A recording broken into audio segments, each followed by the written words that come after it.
नमस्कार मंडळी. प्रथम एक गीत ऐकूया.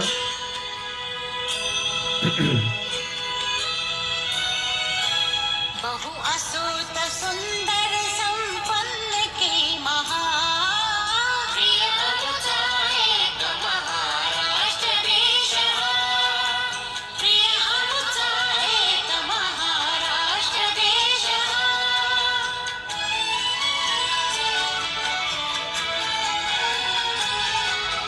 गगन भेदी गिरिविड अरुणच जिथे हुए आकांक्षा पुढती जिथे गगन टेंगणे अटके वरी जेथील त्या दुर्गी जलकिणे तीर्थाडे काय जलाशयन दाविणे पौरुषास अटक गमे चेत दुस्सहा प्रियामुचा एक महाराष्ट्र देश प्रियामुचा एक महाराष्ट्र देश.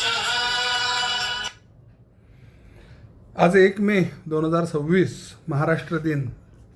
आणि या महाराष्ट्र दिनाचं एक सुंदर असं गीत श्रीपाद कृष्ण कोल्हटकर या 29 जून 1871 साली जन्मलेल्या साहित्यिकाने अतिशय सुंदर लिहिलं. ते ललामभूत गीत हे अनेक वर्ष पुढे महाराष्ट्रात सगळीकडे दुमदुमत होतं, गाजत होतं.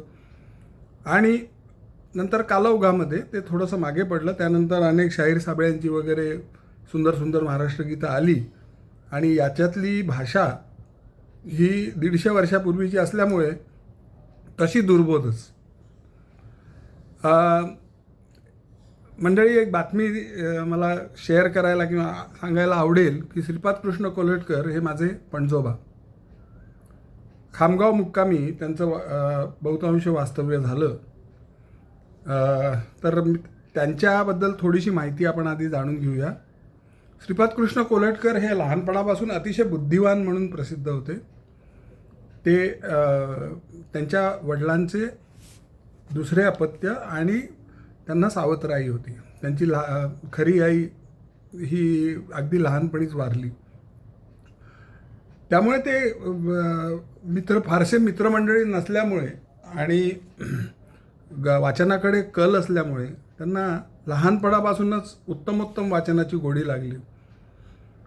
निबंधमाला, ॲडिसन आणि गोल्डस्मिथचे लेख, स्कॉट आणि रेनॉल्ड्सच्या कादंबऱ्या यांच्यात ते अक्षरशः गुंगून जात. 1871चा जन्म म्हणजे तो ब्रिटिशांचा काळ. पण या सर्व विपुल वाचनामुळे त्यांच्यावर साहित्यसंस्कार आपोआप होत गेले. आणि त्यानंतर त्यांनी 1891ला BA आणि कायद्याची पदवी संपादन केली. आणि ते सुद्धा टॉप रँकमध्ये. श्रीपाद कृष्ण कोल्हटकरांचा जर उल्लेख करायचा झाला तर मराठीतले ते आद्य विनोदकार वि. स. खांडेकर, राम गणेश गडकरी यासारखे साहित्यिक हे त्यांना आपल्या गुरुस्थानी मानत असत. श्रीपाद कृष्ण त्यांचा भारतीय ज्योतिर्गणितावरही चांगला अभ्यास होता बरं. म्हणजे त्यांनीच मेन्शन केल्याप्रमाणे लोकमान्य टिळकांनी त्यांच्या ज्योतिर्गणिताच्या ज्ञानाचा उपयोग आर्टिक होम इन वेदात जेव्हा लिहिलं त्यावेळेला आकाशातल्या ग्रहताऱ्यांची स्थिती ही जी त्यांनी वर्णन केली ती त्याची गणितं त्यांनी कोल्हटकरांकडून तपासून घेतली होती. ज्योतिर्गणितावर अतिशय चांगली कमांड होती. आमच्या खामगावच्या घरात त्यांची ज्योतिर्गणितावर अनेक पुस्तकं होती. ती आम्ही तिथल्या स्थानिक लायब्ररीला देऊन टाकली. त्यातलं मी पण काही वाचायचा प्रयत्न केला, पण अर्थातच ते माझ्या डोक्यावरून गेलं सगळं. तर मराठी साहित्याचे आद्य म्हणजे त्यांच्याकडे गुण अनेक होते. कवी, नाटककार, निबंधकार, विनोदी लेखक असं चौफेर त्यांचं लेखन होतं. मराठी साहित्यात विनोद, उपरोध आणि समाज जागृती यांचा सुंदर संगम त्यांच्या साहित्यात आढळतो. समाजातील ढोंग, अंधश्रद्धा, दांभिकपणा यावर अत्यंत कडक शब्दात ताशेरे ओढत असत. पण त्याचबरोबर हलक्या फुलक्या विनोदी शैलीमध्ये गंभीर विषयसुद्धा ते सुंदर समजावून सांगत. त्याकरता त्यांना अनेक पुरस्कारसुद्धा मिळालेले आहेत. कोल्हटकर हे शिक्षण, प्रगती आणि सश्रद्ध विवेकवादाचा पुरस्कार करणारे साहित्यिक होते. त्यांचं मगाशी म्हटल्याप्रमाणे त्यांचे कवी, नाटककार, निबंधकार, विनोदी लेखक अशी चौफेर कारकीर्द होती. पण अजून एक गंमत म्हणजे ते खाडीलकर आणि देवल जे दोघंही ग्रेट नाटककार होते त्यांचे समकालीन होते. आता तुम्हाला खाडीलकरांबद्दल किंवा देवलांबद्दल वेगळं सांगायला नको. संशय कल्लोळ देवलांचं आणि खाडीलकरांची असंख्य नाटकं, त्याच्या तोडीस तोड नाटकं, मतिविकार, वीरतनय, मूकनायक अशी त्यांनी लिहिली आणि ती त्या काळात गाजलीसुद्धा. तर अशा या माझ्या पणजोबांचं, सन्माननीय पणजोबांचं, त्यांनी हे जे महाराष्ट्र गीत लिहिलं आहे त्याचं थोडक्यात रसग्रहण बघूया. तर कोल्हटकर लिहितात, बहु असोत सुंदर संपन्न की महा, प्रिय अमुचा एक महाराष्ट्र देश हा. मित्रांनो, तो कालखंड लक्षात घ्या. अनेक लोक अनेक प्रकारे, वेगवेगळ्या प्रकारे देशाची सेवा, देवाचं उत्थान करण्यामध्ये गुंतली होती. मी तुम्हाला सांगितलं, लोकमान्य टिळकांचे, आगरकरांचे, गोखल्यांचे हे समवयस्क, समकालीन. तर देशसेवा किंवा देशप्रेम याच्याबद्दल सगळ्यांनाच त्या काळामध्ये अतिशय उत्कट भावना मनामध्ये होती आणि प्रत्येकजण आपापलं कॉन्ट्रीब्युशन त्याच्यामध्ये देण्याकरता उत्सुक होता. काही लोक क्रांतीने हातात शस्त्र घेऊन, काही लोक नाटक, सिनेमा, दादासाहेब फाळके त्यांनी सिनेमाद्वारे कॉन्ट्रीब्युशन दिलं. अशा वेगवेगळ्या प्रकारे ते कॉन्ट्रीब्युशन देत होते. त्या काळामध्ये जसं तुम्ही बघितलं, जो ट्रेंड होता तो त्या काळामध्ये गूढ शब्दामध्ये लोकांना संदेश पोहोचवण्याचा, म्हणजे आपण माझ्या एका मागच्या व्हिडिओत बघितलं, सावरकरांनी संन्यस्त खड्ग जे नाटक लिहिलं ते मुख्यतः एका काय म्हणता येईल त्याला, ज्या काळामध्ये अहिंसावाद बोकाळला होता भारतीय वातावरणात आणि इंग्रजांचं राज्य होतं, या दोघांना उत्तर म्हणून त्यांनी संन्यस्त खड्ग लिहिलं होतं.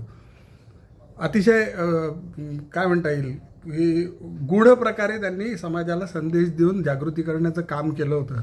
तद्वतच अनेक लोक, इवन खाडीलकर किंवा देवलांच्याही ह्याच्यामध्ये देशभक्तीचे मेसेजेस असायचेच आणि इंग्रज सरकारला ह्याची कल्पना होती की ही लोक काहीतरी समाजाला चिथावणी देण्याचं काम करतायत, म्हणून ते त्यांचे लोक नाटकांना सुद्धा येऊन बसत. आणि शेवटी ती भाषा क्लिष्ट असल्यामुळे आणि तो जो मेसेज आहे, जो संदेश आहे, तो इतका सटल होता. म्हणजे उदाहरणार्थ आता आपण ह्याच्यामधलं एक कडवं बघूया की गगनभेदी गिरिवीण अणु नच जिथे उणे. म्हणजे इथला अणुसुद्धा गगनभेदी गिरीच्या पेक्षा कमी नाही आहे. आकांक्षा पुढती जेथ गगन ठेंगणे. आणि त्याचं उदाहरण काय दिलं आहे बघा, अटकेवरी जेथील तुरंगी जलपिणे. आमचे जे घोडे आहेत, मावळ्यांचे जे घोडे आहेत, ते अटकेपार, अटक हे पाकिस्तानमधलं एक प्रांत आहे, त्या अटकेच्या पार घोडे नेले. म्हणजे काय केलं की तिथपर्यंतचं राज्य मराठ्यांनी जिंकून घेतलं होतं आणि अतिशय विषम परिस्थितीत महाराजांनी जी लावलेली स्वातंत्र्याची ज्योत होती ती पुढे पेशव्यांपर्यंत, बाजीराव पेशव्यांपर्यंत ती तेजाने प्रद्युपित होत होती, प्रक्षेपित होत होती.